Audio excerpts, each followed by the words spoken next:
ദൈവനാമത്തിന് മഹത്വമുണ്ടാകട്ടെ. എൻ്റെ പേര് ഷൈനി ബാബു. ഞങ്ങൾ കോട്ടയം ജില്ലയിൽ പാലായിൽ നിന്ന് വരുന്നു. ഞാൻ ആദ്യമേ 2019 ഒന്ന് ഉടമ്പടി എടുത്തതായിരുന്നു. പക്ഷേ കൊറോണയുടെ സമയം കാരണം പിന്നീട് എനിക്കത് കണ്ടിന്യൂ ചെയ്തു പോകാൻ പറ്റിയില്ല. അതിനുശേഷം ഞാൻ 2023 മെയ് 22-ാം തീയതി ഇവിടെ വന്ന് ഉടമ്പടി എടുത്തു. എനിക്ക് കിട്ടിയ അനുഗ്രഹങ്ങൾ എൻ്റെ അമ്മയുടെ അൾത്താരയിൽ വന്ന് സാക്ഷ്യം പറയുവാൻ വളരെയേറെ ആഗ്രഹിച്ചിരുന്നു. ഈ ഒരു യോഗ്യതയുമില്ല പാപിയായ എന്നെ ഈ അൾത്താരയിൽ സാക്ഷ്യം പറയാൻ അനുവദിച്ച എൻ്റെ അമ്മയോട് ഞാൻ കോടാനുകോടി നന്ദി പറയുന്നു. എൻ്റെ ഈശോയോടും ഞാൻ നന്ദി പറയുന്നു. ഞാൻ ആദ്യമേ എൻ്റെ ഭർത്താവാണ്. പുള്ളിക്ക് ഒരു ആക്സിഡൻറ്റ് വന്ന് ആദ്യമേ 1993 ഒരു ആക്സിഡൻറ്റ് വന്നു. ആ സമയം 5 വർഷത്തോളം പുള്ളി വയ്യാതിരുന്നു. 1 വർഷത്തോളം കോമ സ്റ്റേജിലായിരുന്നു. അത് കഴിഞ്ഞ് പരിശുദ്ധ അമ്മയുടെ ഞാൻ അന്ന് മുതൽ എൻ്റെ അമ്മയെ പ്രാർത്ഥിച്ചുകൊണ്ടിരുന്നു. പക്ഷേ അതിനുശേഷം എൻ്റെ ഭർത്താവ് വീണ്ടും എഴുന്നേറ്റ് ജോലി പോകാൻ തുടങ്ങി. ഓട്ടോ ഡ്രൈവറാണ്. അതിനുശേഷം 2023 വീണ്ടും ഒരപകടം കൂടെ വന്നു. പുള്ളി വണ്ടിയിൽ നിന്ന് വീണ് ഡിസ്ക് തെന്നിപ്പോയി. അപ്പോൾ 1 വർഷത്തോളം അബോധാവസ്ഥയിൽ കിടന്നതുകൊണ്ട് ഞങ്ങൾക്ക് പാലാ ഗവൺമെൻറ് ഹോസ്പിറ്റലിൽ ചെന്നപ്പോൾ അവർ ഞങ്ങളെ മെഡിക്കൽ കോളേജിലേക്ക് വിട്ടു. ഓപ്പറേഷൻ ചെയ്യണമെന്ന് പറഞ്ഞു. അവിടെ ചെന്ന് ടെസ്റ്റുകളൊക്കെ നടത്തിയപ്പോൾ ഡോക്ടർ പറഞ്ഞു അത് ഓപ്പറേഷൻ ചെയ്യാൻ പറ്റത്തില്ല, കാരണം അനസ്തേഷ്യ കൊടുത്താൽ പിന്നീടത് തിരിച്ച് ബോധത്തിലേക്ക് വരുമോയെന്നൊരു സംശയമുണ്ട്, അല്ലെങ്കിൽ നിങ്ങൾ എഴുതി തരണമെന്ന് പറഞ്ഞു. പക്ഷെ ഞങ്ങൾ എഴുതി തന്നില്ല. ആ സമയത്തൊന്നും പുള്ളിക്ക് തന്നെ എഴുന്നേക്കാനോ നടക്കാനോ പറ്റാത്തൊരവസ്ഥയായിരുന്നു. ഞങ്ങൾ വന്ന് ഉടമ്പടി എടുത്തതിന് ശേഷം വന്നിരുന്ന് ഞങ്ങൾ പ്രാർത്ഥിച്ചു. ആ സമയങ്ങളിലൊക്കെ എൻ്റെ ഭർത്താവ് മണിക്കൂറുകളോളം ഇരുന്ന് ബൈബിൾ വായിക്കുമായിരുന്നു. അങ്ങനെ 8 മാസം ഒരിടത്തും പോകാതെ വീട്ടിൽ തന്നെ ഇരുന്നു. ഒരു ദിവസം എന്നോട് പറഞ്ഞു, ഷൈനി എനിക്ക് പുറത്തേക്ക് പോകണം, എനിക്ക് വണ്ടി ഓടിക്കണമെന്ന് പറഞ്ഞു. ഞാൻ പറഞ്ഞു, പരിശുദ്ധ അമ്മ അനുവദിക്കുമെങ്കിൽ ബാബുച്ചൻ അത് പൊക്കോ ചെയ്യാമെന്ന് പറഞ്ഞു. ഞങ്ങൾ അതിനുശേഷം വണ്ടി ഓടിക്കാൻ തുടങ്ങി. ഇപ്പോൾ 1 വർഷത്തോളമായി വണ്ടി ഓടിക്കാൻ തുടങ്ങിയിട്ട്. അതിനുശേഷം ഞങ്ങൾ സ്വന്തം ഓട്ടോ ഓടിച്ച് 5 പ്രാവശ്യം ഞങ്ങൾ അമ്മയുടെ അടുത്ത് വന്നു. ഇപ്പോൾ ഒരു കുഴപ്പമില്ലാതെ വണ്ടി ഓടിക്കുന്നു. ഓപ്പറേഷൻ ചെയ്യാൻ പറ്റത്തില്ലാത്തതുകൊണ്ട് ഓപ്പറേഷൻ ചെയ്തില്ല. ചെയ്യാതെ തന്നെ എഴുന്നേറ്റ് നടന്നു. എൻ്റെ ദൈവത്തിനും എൻ്റെ പരിശുദ്ധ അമ്മയ്ക്കും ഞാൻ കോടാനുകോടി നന്ദി പറയുന്നു. ഇത്രയും വലിയ അനുഗ്രഹങ്ങൾ തന്ന എൻ്റെ അമ്മയോട് എങ്ങനെ നന്ദി പറയണമെന്ന് എനിക്കറിയത്തില്ല. രണ്ടാമത്തെ നിയോഗം എൻ്റെ മോളോടെയാണ്. എൻ്റെ മോളോട് വന്നിട്ടുണ്ട്. 2 കുഞ്ഞുങ്ങളുള്ളതുകൊണ്ട് കരഞ്ഞുകൊണ്ട് പുറത്തേക്ക് പോയതാണ്. എൻ്റെ മോൾക്ക് 15 വയസ്സ് മുതൽ ശ്വാസം മുട്ടലായിരുന്നു. ഇപ്പോൾ 25 വയസ്സായി അവൾക്ക്. പക്ഷേ ഞാൻ 2019 ഉടമ്പടി എടുത്തതിന് ശേഷം 2020 അവൾക്ക് പെട്ടെന്നൊരു കല്യാണം ആലോചന വന്നു. ഞങ്ങൾ കാര്യങ്ങളൊക്കെ പറഞ്ഞ് അവൾ സമ്മതിച്ചു. എൻ്റെ മോളെ കല്യാണം കഴിഞ്ഞു. നല്ല ഒരു ജീവിതമാണ് എൻ്റെ മോൾക്ക് എൻ്റെ അമ്മ കൊടുത്തത്. പക്ഷേ എൻ്റെ ശ്വാസം മുട്ടൽ അവൾക്ക് പിന്നെ ഉണ്ടായിരുന്നു. ആദ്യത്തെ ഒരു മോനുണ്ടായി. ആ മോന് 3.5 വയസ്സുണ്ട്. രണ്ടാമത് പ്രഗ്നൻ്റ് ആയ സമയത്ത് 6 മാസം കുഞ്ഞിനെ പ്രഗ്നൻ്റ് ആയ സമയത്ത് ഈ ശ്വാസം മുട്ടൽ അവളെ വല്ലാതെ അലട്ടി. ഒരാഴ്ചയിൽ 5 ഇൻഹേലറെങ്കിലും അവൾ ഉപയോഗിക്കുമായിരുന്നു. എങ്കിലും ഒരു സന്തോഷത്തോടെ എൻ്റെ മോൾ നടന്നിട്ടില്ല. എപ്പോഴും പറയും, എൻ്റെ അമ്മയെ ഞാൻ എന്നാ ചെയ്യും എന്നോട് പറയുമായിരുന്നു. പക്ഷേ അന്ന് 6 മാസമായപ്പോൾ ശ്വാസം മുട്ടൽ കൂടി. ഓക്സിജൻ ലെവൽ താന്നു. ഓക്സിജനൊക്കെ കൊടുത്ത് ഡോക്ടർ പറഞ്ഞു, വേറെ എവിടെയും നിങ്ങൾ കൊണ്ടുപോക്കോ, മെഡിക്കൽ കോളേജിലേക്ക് തന്നെ കൊണ്ടുപോക്കോ, ഓക്സിജൻ്റെ ലെവൽ ഉയരുന്നില്ല. അപ്പം ഞാൻ അമ്മോട് പ്രാർത്ഥിച്ചു, എൻ്റെ അമ്മയെ നിൻ്റെ മുന്നിൽ വന്ന് ഞാൻ നിന്ന് പ്രാർത്ഥിച്ചിട്ട് എൻ്റെ കുഞ്ഞിനെ നീ ഇങ്ങനെ വരുത്തല്ലേ, ആയിട്ട് വയറ്റി കിടക്കുന്ന കുഞ്ഞിനൊരു ആപത്തും വരുത്തല്ലേ എന്ന് ഞാൻ പ്രാർത്ഥിച്ചു. ഞാൻ രാത്രി 1 മണി വരെ ഇത് പ്രത്യക്ഷീകരണ പ്രാർത്ഥന ഞങ്ങൾ ഒത്തിരി പേര് കൂടി പ്രാർത്ഥിച്ചു. 1 മണിയായപ്പോഴത്തേക്കും ഡോക്ടർ പറഞ്ഞു 65 ആയിരുന്നു ഓക്സിജൻ്റെ ലെവല്. ഡോക്ടർ പറഞ്ഞു ഇപ്പോൾ ശകലം ഭേദമുണ്ട്, നമുക്ക് നോക്കാം, ഇവിടെ അഡ്മിറ്റ് ആക്കാമെന്ന് പറഞ്ഞു. അങ്ങനെ 7 ദിവസം അവിടെ ഓക്സിജൻ കൊടുത്തു ആശുപത്രിയിൽ അഡ്മിറ്റായി. 7ാമത്തെ ദിവസം ഡോക്ടർ പറഞ്ഞു ഓക്സിജൻ ലെവലായിട്ടുണ്ട്, ഇനി നിങ്ങൾ പൊക്കോളൂ എന്ന് പറഞ്ഞു. ഞാൻ പറഞ്ഞു, എൻ്റെ അമ്മ ഇനി ഒരിക്കലും എൻ്റെ കുഞ്ഞിനെ ഈ ശ്വാസം മുട്ട് അലച്ചല്ലേ, ഞാനിവിടെ വന്ന് സാക്ഷ്യം എൻ്റെ കുഞ്ഞിനെ കൊണ്ട് പറയിപ്പിച്ചോളാമെന്ന് ഞാൻ പറഞ്ഞു. അതിനുശേഷം ഇപ്പോൾ 1 വർഷമായി. ഞങ്ങൾക്ക് രണ്ടാമതൊരു മോളുണ്ടായി. നല്ല മിടുക്കിയായൊരു മോളെ ഞങ്ങൾക്ക് തന്നു. അവൾക്കൊരു കുഴപ്പമില്ല. അതിനുശേഷം ഇന്ന് വരെ എൻ്റെ മോൾ ഇൻഹേലർ ഉപയോഗിക്കുമോ, അവൾക്ക് ശ്വാസം മുട്ടലോ ഉണ്ടായിട്ടില്ല. ഇത്രയും വലിയൊരു അനുഗ്രഹം തന്ന എൻ്റെ ഈശോയ്ക്ക് എൻ്റെ മാതാവിനും ഞാൻ കോടാനുകോടി നന്ദി പറയുന്നു. അതുപോലെ തന്നെ 1993 മുതൽ ഞാൻ എൻ്റെ പരിശുദ്ധ അമ്മയെ വിളിച്ച് പ്രാർത്ഥിക്കുന്ന എൻ്റെ ഓരോ പ്രശ്നങ്ങളിലും എൻ്റെ അമ്മ എനിക്ക് നേരിട്ട് വന്ന് എനിക്ക് അവരെ അനുഗ്രഹങ്ങൾ തന്നുകൊണ്ടിരിക്കുകയും ഞാൻ ചോദിക്കുമ്പം തന്നെ എൻ്റെ അമ്മ പറയുന്നു, ഈ വിഷമിക്കണം, ഞാൻ നിൻ്റെ കൂടെയുണ്ട് എന്ന. ഈ നിമിഷം വരെ ഞാൻ നടക്കുന്നത് എൻ്റെ അമ്മയുടെ ഒരു കൃപ കൊണ്ട് മാത്രം, എൻ്റെ ഈശോയുടെ കൃപ കൊണ്ട്. എനിക്ക് സങ്കടങ്ങൾ വരുമ്പോൾ ഞാൻ എൻ്റെ ഈശോയുടെ ഫോട്ടോയെ കെട്ടിപ്പിടിച്ച് ഞാൻ കരയും. വേറെ ആരോടും ഞാൻ പറയാനില്ല ഒന്നും. എൻ്റെ ദൈവത്തിൻ്റെ മുന്നിൽ ഞാൻ കരയും. ചിലപ്പോഴൊക്കെ രാത്രിയിൽ എനിക്ക് തോന്നും എൻ്റെ ഈശോയെ ഒന്ന് കെട്ടിപ്പിടിച്ച് എനിക്കിരിക്കണം എന്ന് തോന്നും. എന്നിട്ട് ഞാൻ പറയും, ഞാനിന്ന് എണീറ്റ് വന്ന് കെട്ടിപ്പിടിച്ചിരിക്കാൻ പോവാന്ന് പറയും. അപ്പോൾ എനിക്ക് നല്ല ആശ്വാസം കിട്ടും. ഈ 34 വർഷം ഞാൻ വളരെ വേദനയോടും ഒത്തിരി കടഭാരത്തോടും കൂടി ആണ് എൻ്റെ ജീവിതം ഞാൻ മുന്നോട്ട് കൊണ്ടുപോയിക്കൊണ്ടിരുന്നത്. പിന്നെ ഞങ്ങൾക്ക് 2 മക്കളാണ്. ഒരു മോനുണ്ട്. മോന് 1 വർഷമായിട്ട് ബഹ്റിനിലായിരുന്നു. പക്ഷെ അവിടെ വെച്ച് അവന് കിട്ടിയ വർക്ക് വിസയാണെന്നും പറഞ്ഞ് അവനെ വിസിറ്റിംഗ് വിസയ്ക്ക് കൊണ്ടുപോയി. അവിടെ ചെന്ന് അവർ വിസ മാറിക്കൊടുത്തില്ല. അപ്പോൾ കഴിഞ്ഞ മാർച്ച് മാസത്തിൽ അവനവിടെ ഭയങ്കരമായിട്ട് ബുദ്ധിമുട്ടി. അവൻ്റെ പാസ്പോർട്ടും അവരുടെ കയ്യിലായിരുന്നു. തിരിച്ചു വരാൻ പറ്റാത്ത അവസ്ഥയിൽ വളരെയേറെ വിഷമിച്ചു. എന്നെ വിളിച്ച് പറയും, അമ്മേ എനിക്കിവിടെ ഭക്ഷണമൊന്നും കിട്ടുന്നില്ല, എന്നാ ചെയ്യും, ശമ്പളവും ഇല്ല എന്ന് പറഞ്ഞ്. ഞാൻ കൊച്ചു വിഷമിക്കണ്ട, അമ്മ എൻ്റെ പരിശുദ്ധ അമ്മയോട് പ്രാർത്ഥിക്കുന്നുണ്ട് എന്നും പറഞ്ഞു. കഴിഞ്ഞ മാർച്ച് മാസം ഞാൻ അച്ഛൻ്റെ ഓൺലൈൻ പ്രാർത്ഥിക്കുമ്പോൾ ഞാൻ പറഞ്ഞു, അമ്മേ എൻ്റെ കൊച്ചിൻ്റെ കാര്യത്തിനൊരു തീരുമാനം ഉണ്ടാകാതെ ഞാനിനി വെള്ളം പോലും ഞാൻ കുടിക്കില്ല, എനിക്ക് വൈകുന്നേരത്തേക്ക് മുമ്പ് എനിക്കൊരു മറുപടി കിട്ടണേ അമ്മ എന്ന് പ്രാർത്ഥിച്ചു.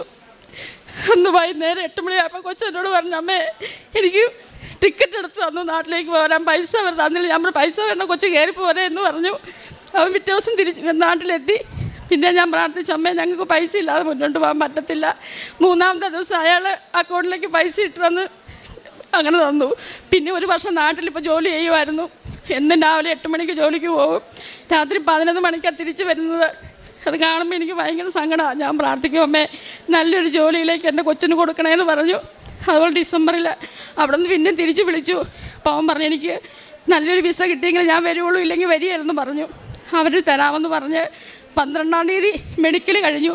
പിന്നെ 1 മാസം കഴിഞ്ഞു, ജനുവരി അവസാനമാകാറായി, എന്നിട്ട് വിസ വന്നില്ല. അപ്പം ഞാൻ പറഞ്ഞു, അമ്മേ ജനുവരി 30-ന് മുമ്പ് വിസ കിട്ടിയെങ്കിൽ മാത്രം ഞങ്ങൾക്ക് അത് മതി, ഇല്ലെങ്കിൽ എനിക്ക് വിസ വേണ്ടമ്മേ, എൻ്റെ കൊച്ചിന് നല്ലൊരു ജോലി കൊടുത്താൽ മതി എന്ന് പറഞ്ഞു. അന്ന് രാവിലെ അച്ഛൻ്റെ പ്രാർത്ഥനയും കേട്ട് കഴിഞ്ഞപ്പോൾ മോനെന്നെ വിളിച്ച് പറഞ്ഞു, അമ്മേ ഇങ്ങോട്ടൊന്ന് വന്നേ അമ്മേ. നോക്കിയപ്പോൾ അവന് ജനുവരി 30-ാം തീയതി രാവിലെ അവൻ്റെ വിസ അവന് വന്നു. ഈ 12-ാം തീയതി അവൻ തിരിച്ച് കയറി പോവുകയാണ്. ഇത്രയും വലിയ അനുഗ്രഹങ്ങളും കൃപകളും തന്നെ എൻ്റെ ഈശോയ്ക്കും എൻ്റെ മാതാവിനും കോടാനുകോടി നന്ദി പറയുന്നു. എൻ്റെ മരണാവസാനം വരെ എൻ്റെ അമ്മയുടെ കൂടെ ഉടമ്പടിയിലായിരിക്കണം ഞാൻ ആഗ്രഹിക്കുന്നത്. ഞാനൊരു ഹിന്ദുവാണ്, പക്ഷേ എനിക്ക് മരിക്കുന്നതിന് മുമ്പ് എൻ്റെ ഈശോയെ സ്വീകരിച്ച് എൻ്റെ ഈശോയുടെ കൂടെയായി നിത്യജീവിലേക്ക് പോകാനാണ് ഞങ്ങളുടെ കുടുംബം ആഗ്രഹിക്കുന്നത്.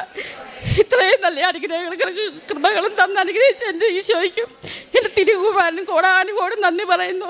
അതുപോലെ ഞാൻ സങ്കടപ്പെട്ടിരിക്കുന്ന സമയങ്ങളിൽ എൻ്റെ അമ്മയുടെ സാമീപ്യം ഞാൻ പലപ്പോഴും അനുഭവിച്ചിട്ടുണ്ട്.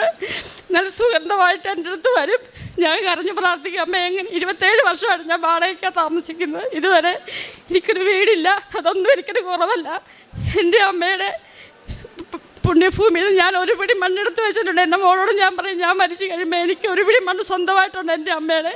അതെൻ്റെ ദേഹത്തിട്ട് വേണം എന്നെ കൊണ്ടുപോകാമെന്ന് ഞാൻ പറയും. എൻ്റെ ഈശോയെ എന്തൊക്കെ പറയണം, എന്തൊക്കെ അനുഗ്രഹങ്ങൾ എനിക്ക് തന്നെന്ന് എനിക്ക് പറയാൻ പറ്റുന്നില്ല. എല്ലാവർക്കും കൊടുത്തതിന് കൂടുതൽ എൻ്റെ അമ്മ എന്നെ അനുഗ്രഹിച്ചിട്ടുണ്ട്. എല്ലാം കൊണ്ടും നല്ല 2 മക്കളെ എനിക്ക് ദൈവം തന്നു. എൻ്റെ മകനെ പോലെ ഒരു നല്ല മകനെ എനിക്ക് സമ്മാനിച്ച് എൻ്റെ ഈശോയ്ക്കും എൻ്റെ അമ്മയ്ക്കും ഇന്ന് കോടാനുകോടി നന്ദി പറയുന്നു. എന്തൊക്കെ പറയണമെന്ന് എനിക്കറിയത്തില്ല. അതുപോലെ എന്നെ എൻ്റെ അമ്മ കാക്കുന്നുണ്ട്. ഓരോ നിമിഷവും എൻ്റെ കൂടെയുണ്ട്. എനിക്ക് നല്ലതായിട്ടറിയാം. ഒരിക്കലും എന്നെ വിട്ടു പോകത്തില്ല. എൻ്റെ അമ്മയെ വിട്ട് ഉടമ്പടിയില്ലാതെ ഞാൻ ജീവിക്കല്. എൻ്റെ ഈശോയുടെ കൂടെ തന്നെ ഞാൻ എപ്പോഴും ഉണ്ടാകും. എൻ്റെ ഈശോയ്ക്കും എൻ്റെ അമ്മയ്ക്കും കോടാനുകോടി നന്ദി. ലൂക്കായുടെ വിശുദ്ധ സുവിശേഷം 2-ാം അധ്യായം 31-ാം തിരുവചനത്തിൽ സകല ജനതകൾക്കും വേണ്ടി അങ്ങൊരുക്കിയിരിക്കുന്ന രക്ഷ എൻ്റെ കണ്ണുകൾ കണ്ടു കഴിഞ്ഞു. അത് വിജാതീയർക്ക് വെളിപാടിൻ്റെ പ്രകാശവും അവിടുത്തെ ജനമായ ഇസ്രായേലിൻ്റെ മഹിമയുമാണ്. ബാലനായ ഈശോയെ ദേവാലയത്തിൽ കാഴ്ചവെച്ച് ദൈവത്തിന് സമർപ്പിക്കുന്ന യഹൂദ ആചാരപ്രകാരമുള്ള സമർപ്പണ ചടങ്ങിനിടയിൽ ദേവാലയത്തിൽ വർഷങ്ങളായി രക്ഷകൻ്റെ വരവും പ്രതീക്ഷിച്ചിരുന്ന ശിമയോൻ എന്ന പ്രവാചകനും ഹന്ന എന്ന പ്രവാചികയും, ഈ 2 വ്യക്തികൾ ഉണ്ണീശോയെ രക്ഷകനായ ദൈവത്തെ തങ്ങളുടെ ആന്തരിക നേത്രങ്ങൾ കൊണ്ട് മനസ്സിലാക്കി ദൈവം പരിശുദ്ധാത്മാവിൻ്റെ വെളിപാട് അവർക്കുണ്ടായി. അപ്പോൾ ശിമയോൻ അരുളി ചെയ്യുന്ന വാക്കുകളാണ് നാം കേട്ടത്. സകല ജനത്തിനും വേണ്ടി അങ്ങൊരുക്കിയിരിക്കുന്ന രക്ഷ എൻ്റെ കണ്ണുകൾ കണ്ടു കഴിഞ്ഞു. ഷൈനി ബാബു ഈ രക്ഷ കണ്ടെത്തി. 93 മുതൽ പരിശുദ്ധ അമ്മയുടെ മകളായിട്ട് അമ്മയെ വിളിച്ച് ഈശോയെ കെട്ടിപ്പിടിച്ച് താൻ ജീവിക്കുന്നു എന്നാണ് ഈ മകൾ പറഞ്ഞത്. ഒത്തിരിയേറെ വിഷമമുണ്ടാകുമ്പോൾ ഈശോയോട് കൂടുതൽ സ്നേഹം തോന്നും. ഞാൻ നിന്നെ കെട്ടിപ്പിടിക്കാൻ പോകുന്നു എന്ന് പറയും. അപ്പോൾ എനിക്ക് ഒത്തിരി സമാധാനം കിട്ടും. അങ്ങനെ ജീവിതത്തിൽ പാരമ്പര്യമായിട്ട് ഈശോയെ അറിഞ്ഞ മക്കൾ അനുഭവിക്കുന്നുണ്ടോ എന്ന് നാം തന്നെ നമ്മോട് ചോദിക്കേണ്ട ചോദ്യത്തിന് മുൻപിൽ ഈശോയെ അറിഞ്ഞത് മുതൽ സ്നേഹിക്കുന്ന ഒരു കുടുംബത്തിൻ്റെ സാക്ഷ്യമാണ് നാം കേട്ടത്. അങ്ങനെ തൻ്റെ ഹസ്ബൻഡിന് ആദ്യമേ ഒരു മേജർ ആക്സിഡൻറ്റ്, അതുമൂലം 1 വർഷം കോമായിലാകുന്നു. 5 വർഷം പുറത്തിറങ്ങാൻ പറ്റിയാതെ കഴിയുന്നു. ആ സമയത്തൊക്കെ പ്രാർത്ഥനയുണ്ട്, ഉടമ്പടി എടുത്തിട്ടില്ല. എന്നാൽ കർത്താവിനെയാണ് ഇവർ വിളിക്കുന്നത്, അമ്മയോടാണ് പ്രാർത്ഥിക്കുന്നത്. പിന്നീട് ആ മകൻ ആ കോമ സ്റ്റേജിൽ നിന്നൊക്കെ റിക്കവർ ആകുന്നതും, എന്നാൽ വീണ്ടും ഒരു ആക്സിഡൻ്റ് ഉണ്ടാകുന്നു. ഉടമ്പടി എടുക്കുന്നത് അപ്പോഴാണ്. ഡിസ്കിന് കംപ്ലൈൻറ്റ്, എഴുന്നേൽക്കാൻ പറ്റാത്ത അവസ്ഥ, അനസ്തേഷ്യ കൊടുക്കാൻ പറ്റില്ല, കോമായിൽ കിടന്ന വ്യക്തിയായത് കാരണമെന്നാണ് ഡോക്ടേഴ്സ് പറഞ്ഞത്. അപ്പോൾ ഓപ്പറേഷൻ ചെയ്യാൻ യാതൊരു നിവൃത്തിയുമില്ല. ഓപ്പറേഷനെ വഴി നിർവാഹമുള്ളൂ, എന്നാൽ ഓപ്പറേഷൻ ചെയ്യാൻ നിവൃത്തിയില്ല. അമ്മയുടെ നടയിലെ വന്ന് ഉടമ്പടി എടുക്കുകയാണ് ഈശോയോട്. പിന്നീട് അങ്ങോട്ട് ഉടമ്പടി നേർച്ച വസ്തുക്കളും കൊണ്ടുള്ള ഒരു ജീവിതം. 8 മാസത്തിന് ശേഷം തൻ്റെ ഹസ്ബൻഡ് പുറത്തു പോകണമെന്നും ഓട്ടോ ഓടിക്കണമെന്നും ഒക്കെ പറയുന്നു.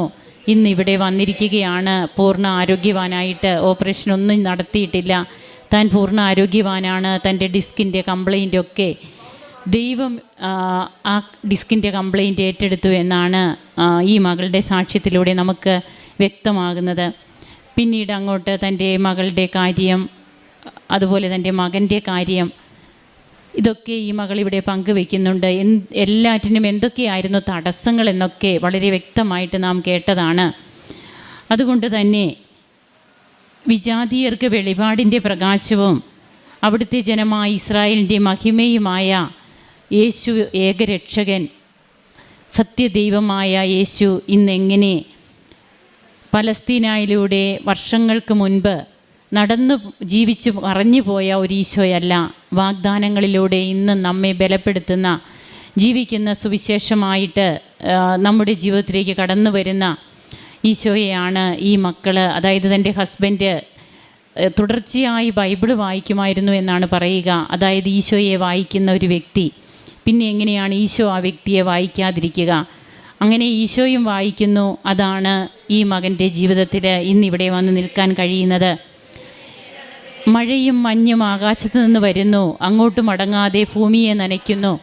അത് സസ്യങ്ങൾ മുളപ്പിച്ച് ഫലം നൽകി വിതയ്ക്കാൻ വിത്തും ഭക്ഷിക്കാൻ ആഹാരവും ലഭ്യമാക്കുന്നു. എൻ്റെ അധരങ്ങളിൽ നിന്ന് പുറപ്പെടുന്ന വാക്കും അങ്ങനെ തന്നെ ഫലരഹിതമായി അത് തിരിച്ചു വരില്ല. എൻ്റെ ഉദ്ദേശ്യം അത് നിറവേറ്റും. യെശയ്യാ പ്രവാചകൻ്റെ പുസ്തകം 55:10 മുതലുള്ള തിരുവചനങ്ങളാണ്. ഈ വചനങ്ങളാണ് ഇവിടെ നിറവേറിയിരിക്കുന്നത്.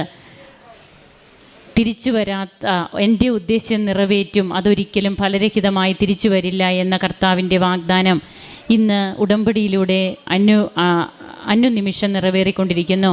നമുക്ക് കരങ്ങളടിച്ച് ദൈവത്തെ മഹത്വപ്പെടുത്താം. യേശുവേ നന്ദി, യേശുവേ സ്തുതി, യേശുവേ ആരാധന.